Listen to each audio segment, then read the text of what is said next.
उत्तर प्रदेश की सियासत में एक बार फिर ब्राह्मण समाज की नाराजगी को लेकर हलचल तेज हो गई है। शंकराचार्य स्वामी अविमुक्तेश्वरानंद के विवाद के बाद अब बरेली के सिटी मजिस्ट्रेट अलंकार अग्निहोत्री के इस्तीफे ने बहस को और ज्यादा हवा दे दी है। सवाल उठने लगे हैं कि क्या उत्तर प्रदेश में सरकार के खिलाफ ब्राह्मण विरोध का नैरेटिव गढ़ने की कोई सुनियोजित स्क्रिप्ट लिखी जा रही है, और क्या यही मुद्दा 2027 के विधानसभा चुनाव से पहले सपा और कांग्रेस के लिए सियासी ऑक्सीजन साबित होगा।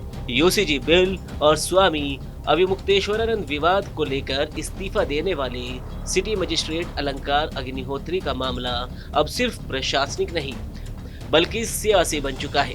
पूरे घटनाक्रम को देखें तो कई सवाल खड़े होते हैं। इस्तीफे से एमईआई ही अलंकार अग्निहोत्री का नेता प्रतिपक्ष माता प्रसाद पांडे से बातचीत, फिर माघ मेले में धरने पर बैठे स्वामी अविमुक्तेश्वरानंद से फोन पर चर्चा, और उसके बाद खुद अलंकार अग्निहोत्री का राजनीति में आने के संकेत। ये सब महज संयोग है या किसी बड़े राजनीतिक प्रयोग का हिस्सा?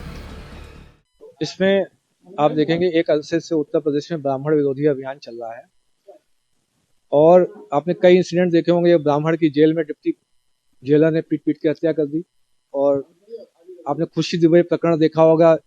किसी एक अपराधी से 3 दिन पहले शादी हुई तो उसको किस तरीके से प्रताड़ित किया गया।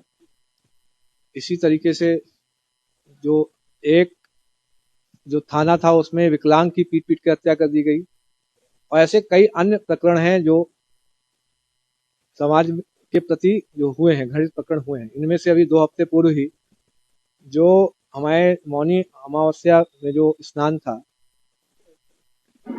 उसमें जो ज्योतिर्मठ पीठ के जो शंकराचार्य हैं श्री अविमुक्तेश्वरानंद जी महाराज, उनके शिष्यों के साथ, खासकर बूढ़े जो सन्यासियों के साथ तो इतनी पिटाई की गई, लात और जूतों से घूसों से मारा गया। एवं बटुक जो ब्राह्मण थे उनकी चोटी घसीट के, आपने वीडियो देखे होंगे किस तरीके से घसीट के जमीन पर उनको पीटा गया। चोटी और जो ये शिखा है, ये ब्राह्मण समाज का जो सांस्कृतिक प्रतीक है, उनकी आस्था का प्रतीक है। क्या आप ऐसा किसी अन्य धर्म या जाति के साथ आप कर सकते हैं? उनकी जो मान मर्यादा का हनन किया जाए। इसके अतिरिक्त जो दूसरा अभी जो यूजीसी 2026 का रेगुलेशन आया है, दिनांक जो 13 जनवरी को भारत सरकार के जो बजट प्रकाशित हुआ है, उसमें आपने सामान्य वर्ग के व्यक्ति जो अभ्यर्थी हैं, पढ़ते हैं, विद्यार्थी हैं, उनको आपने स्वघोषित अपराधी मान लिया है। आपका बेटा सामान्य वर्ग का यदि पढ़ने लिखने में अच्छा है तो कोई भी ईर्ष्या से एक आरोप लगा देगा, भेदभाव कर रहे हैं, समता समिति उसका शोषण कर लेगी। इसी तरीके से यदि आपकी बेटी पर किसी को गलत नजर है, वो एक फर्जी निराधार शिकायत कर सकता है। आपका समता समिति आपकी बेटी का शारीरिक शोषण कर सकती है। दरअसल यूजीसी बिल को लेकर सवर्ण समाज, खासकर ब्राह्मणों में नाराजगी पहले से मौजूद थी। इसी असंतोष को तब और ज्यादा बल मिला जब अलंकार अग्निहोत्री ने अपने पद से इस्तीफा दे दिया।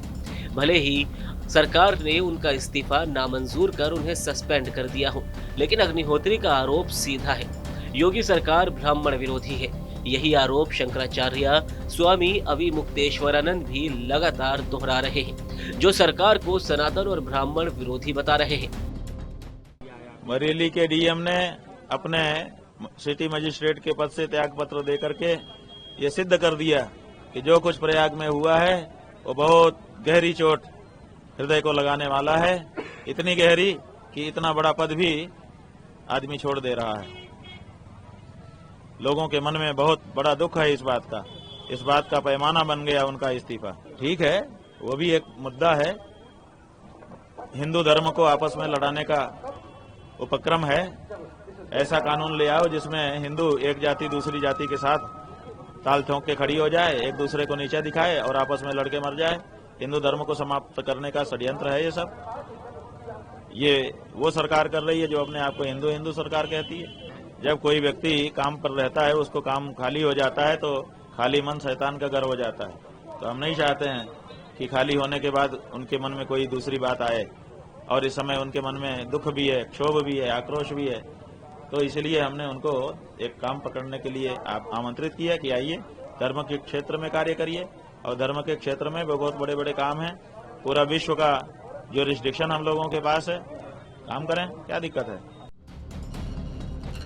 यह स्थिति बीजेपी और योगी सरकार के लिए असहज है। 2024 के लोकसभा चुनाव में यूपी पुलिस भर्ती पेपर लीक जैसे मुद्दों पर सरकार को पहले ही नुकसान उठाना पड़ा था।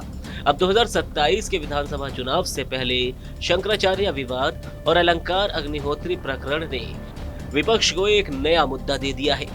हालांकि सरकार की ओर से अब तक कोई औपचारिक प्रतिक्रिया सामने नहीं आई है, लेकिन राजनीतिक जानकार मानते हैं कि योगी सरकार को घेरने की तैयारी शुरू हो चुकी है। सियासी गणित की बात करें तो ब्राह्मण समाज को लंबे समय से बीजेपी का कोर वोटर माना जाता है। ऐसे में अलंकार अग्निहोत्री को ब्राह्मण समाज के एक हिस्से का समर्थन मिलना और शंकराचार्य द्वारा माघ मेले में अपमान का मुद्दा उठाना विपक्ष के लिए बड़ा मौका बन सकता है। खास बात तो ये है कि अखिलेश यादव खुलकर शंकराचार्य के समर्थन में खड़े हैं। वहीं नेता प्रतिपक्ष माता प्रसाद पांडे के अलंकार अग्निहोत्री से बातचीत ने सियासी खिचड़ी की आशंका को और ज्यादा गहरा कर दिया है।